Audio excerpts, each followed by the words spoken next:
कौन से जो खाने के आइटम हैं जो आपको लगते हैं कि बहुत सेहत के लिए अच्छे होते हैं? हाँ, आप बताइए। सबसे बेस्ट ग्रीन वेजिटेबल्स। हाँ, हाँ। खाने में मुझे ज़्यादातर फ्रूट्स होने चाहिए। वो जवार रहता है, नाचनी सबसे बेस्ट है बच्चों के लिए, तो बहुत बेस्ट है नाचनी। मैं तो रोज़ ही देती हूँ अपने बेटे को। Very good. दोस्तों, पोषण की जो शुरुआत होती है वो कहाँ से होती है? जब बच्चा पैदा होता है तब माँ उसे दूध पिलाती है और वहीं से पोषण की शुरुआत होती है। और दुनिया भर में माना जाता है कि माँ का दूध जो है वो बच्चे के लिए सबसे सुरक्षित है।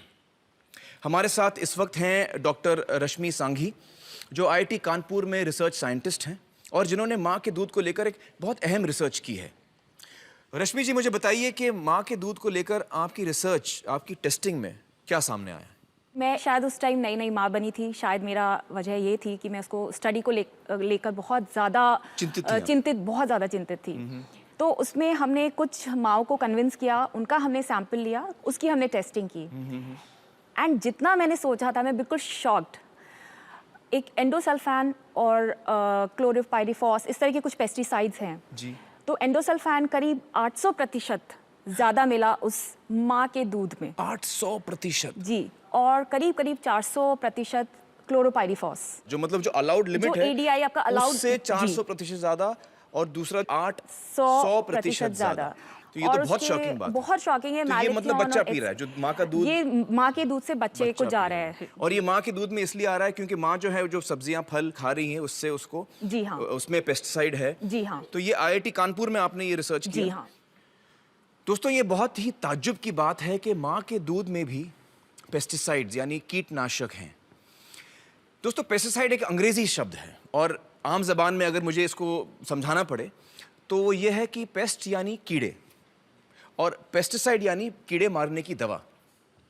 अब हम इसको कहते तो दवा है, लेकिन दरअसल ये जहर है जो कीड़ों को मारता है। जैसे आपने घर में सुना होगा कि चूहे मारने की दवा या कॉकरोच मारने की दवा। अब ये दवा से चूहे या कॉकरोच की सेहत अच्छी नहीं होती, बल्कि वो उसे खाने के बाद मरता है। इसलिए ये समझना बहुत ज़रूरी है कि ये दवा नहीं, जहर है। रश्मि जी ने हमें बताया कि एंडोसल्फान नाम का पेस्टिसाइड उन्हें माँ के दूध में मिला था। आइए अब मैं आपको ले चलता हूँ कासरगोड, जहाँ करीबन 25 सालों तक इसी एंडोसल्फान नाम के पेस्टिसाइड की हेलीकॉप्टर से स्प्रेइंग की गई थी। देखते हैं वहां पर एंडोसल्फान का क्या असर हुआ।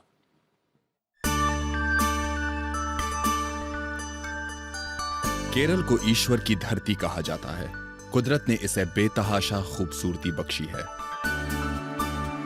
केरल सरकार ने कासरगोड जिले की उपजाऊ जमीन पर काजू की खेती करना शुरू किया। सन 1976 से काजू के पेड़ों को कीट से बचाने के लिए एंडोसल्फान नाम के एक कीटनाशक का छिड़काव शुरू किया गया। कासरगोड जिले की 15,000 एकड़ जमीन पर हेलीकॉप्टर से यह जहर छिड़का गया। ईश्वर की धरती पर यह जहरीली बारिश लगातार 25 साल चली। लाखों लीटर एंडोसल्फान यहां की जमीन पर ही नहीं, लोगों की रगों में भी उतर गया। जिंदगी मौत से बदतर हो गई।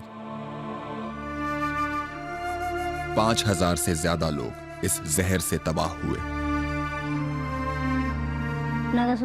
जन्म के 13 दिन बाद तक इसे वेंटिलेटर पर रखना पड़ा। हाथ पाँव ने कभी काम किया ही नहीं। ये पहले देख सकता था, अब बिल्कुल नहीं। दर्दनाक मौत के खौफनाक मंजर जिसे देखकर रूह कांप उठे। कासरगोड जिले के एक छोटे से कस्बे में पिछले 30 सालों से इस जहर से पीड़ित लोगों का इलाज कर रहे हैं डॉक्टर मोहन कुमार। विनाश के उस भयानक मंजर को इन्होंने अपनी आंखों से देखा है। डॉक्टर मोहन कुमार जी, बहुत बहुत शुक्रिया हमारे साथ जुड़ने का। डॉक्टर साहब, इस वीडियो में हमने बहुत ही दर्दनाक दृश्य देखे हैं और यकीन नहीं होता कि ऐसा भी हो सकता है। क्या वाकई वहाँ ये सब हुआ है? मैंने जब कासरगोड में डॉक्टरी शुरू की तब मैंने देखा कि ज्यादातर सभी घरों में ऐसे पेशेंट थे जो एक लंबे अरसे से बीमार थे। क्रॉनिक पेशेंट्स थे। Cancer, neurological problem, cerebral palsy, दिमाग का लकवा, मानसिक बीमारियां, मिर्गी के दौरे, बच्चों में विकलांगता।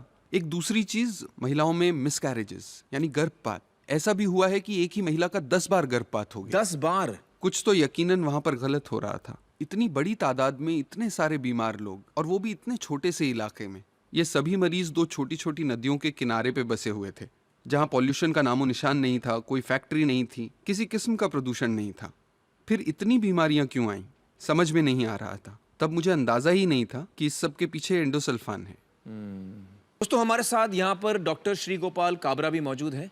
डॉक्टर काबरा पिछले 50 सालों से जयपुर में डॉक्टर रह चुके हैं और सेहत पर जो पेस्टिसाइड्स का असर होता है उसको लेकर उन्होंने काफ़ी रिसर्च की है।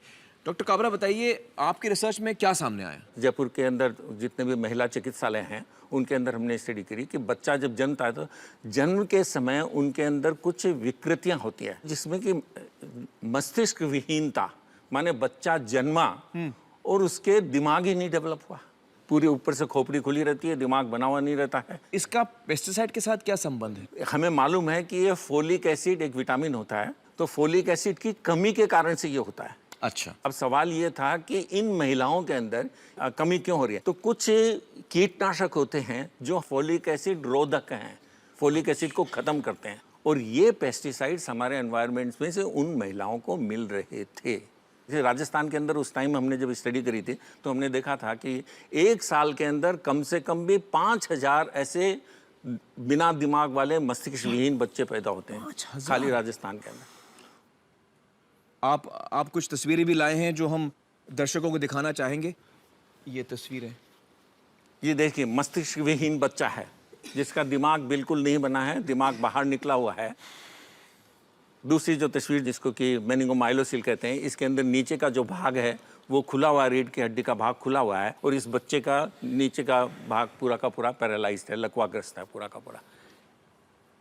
तो ये दुनिया से अगर हम इसकी तुलना करें, बाकी जगहों से तुलना करें, तो ये आंकड़े क्या दिखाते हैं हमें? हमारे यहाँ दर विश्व में सबसे ज़्यादा है, विश्व में सबसे ज़्यादा हमारे यहाँ। दूसरा जो हमने पंजाब के अंदर एक जगह की स्टडी करी तो हमने देखा कि वहाँ की जो जन्मजात विकृतियाँ हैं उनके अंदर ये जननांगों की जो विकृतियाँ हैं वो बहुत ज़्यादा है। जन्मजात विकृतियाँ जिसके अंदर कि लिंग पूरा नहीं बनता है, उसका जो पेशाब का रास्ता है वो गलत है, उसके अलावा उसके अंदर देखा कि मल का द्वार ही नहीं खुला है। तो इसका क्या प्रूफ क्या है कि ये पेस्टिसाइड के साथ जुड़ी बातें? वहाँ वो पेस्टिसाइड्स यूज हो रहे थे जिनका हमें मालूम है, जिनको हम कहते हैं टेराटोजेनिक। टेराटोजेनिक माने ये जो हैं जो गर्भ के अंदर ये विकृति कर सकते हैं, जिनके हमारे पास में एक्सपेरिमेंटल प्रूफ है। और हमने देखा कि वहाँ के जो आज वो एरिया था उसमें ये इस्तेमाल हो रहे थे, उसमें ये इस्तेमाल हो रहे हैं वहाँ। और वो एरिया था जहाँ पर कि अभी हम सारी हरी सब्जियों की और इनकी बात कर रहे थे, वो एरिया था जहाँ पर कि सब्जियाँ उगा करके और दिल्ली तक भेजी जाती है। और ये देखिए कि जब हमें मालूम है कि ये पेस्टिसाइड्स जो हैं ये टेराटोजेनिक है, ये विकृति कारक हैं, हम उनको काम में ले रहे हैं और हम उनको प्रचुर मात्रा में काम में ले रहे हैं। चलिए बहुत बहुत शुक्रिया।